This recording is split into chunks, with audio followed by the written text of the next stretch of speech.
अस्सलाम वालेकुम प्यारे बच्चों, कैसे हैं आप सब। तो आज का हमारा मजमून है तारीखी मुकाम की सैर। चलें स्टार्ट करते हैं। मैंने हाल ही में एक तारीखी मुकाम की सैर की जिसने मुझे अपने माजी की अजमत और सकाफत से बहुत कुछ सिखाया। ये तारीखी मुकाम एक कदीम किला था जो सदियों पहले बनाया गया था। इस किले की तामीर में बहुत मेहनत और महारत की झलक दिखाई देती थी।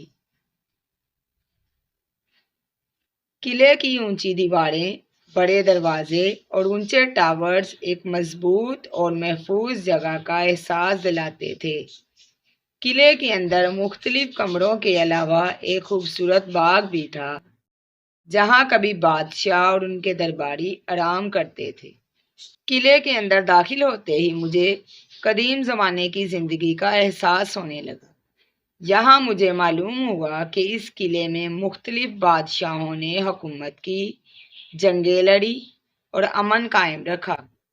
किले की सैर के दौरान मैंने तारीखी दस्तावेज़ात और पुराने खत भी देखे जो वहाँ के बादशाहों और हुक्मरानों की ज़िंदगी की झलक पेश करते थे। इन दस्तावेज़ात से मालूम हुआ कि इस दौर में लोगों की ज़िंदगी कैसी थी, उनके रस्म व रवाज क्या थे और उन्होंने अपनी ज़िंदगी में क्या तब्दीलियाँ की। ये सैर मेरे लिए एक यादगार तजुर्बा थी।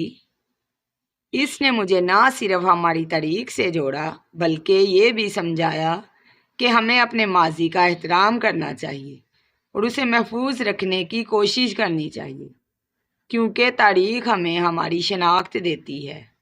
तारीखी मकामात की सैर हमें माजी की अज़मत और सकाफ़त से रोशनास कराती है। हमें चाहिए कि हम अपनी तारीख को समझें, उसे महफूज रखें और आने वाली नस्लों तक पहुँचाएँ। तो आज का हमारा मजमून था तारीखी मुकाम की सैर। वीडियो अच्छी लगी तो इसे लाइक और शेयर भी कीजिएगा और हमारे चैनल को सब्सक्राइब करना ना भूलें। मिलेंगे इंशाल्लाह नेक्स्ट वीडियो में, तब तक अपना ख्याल रखें। अल्लाह हाफिज़।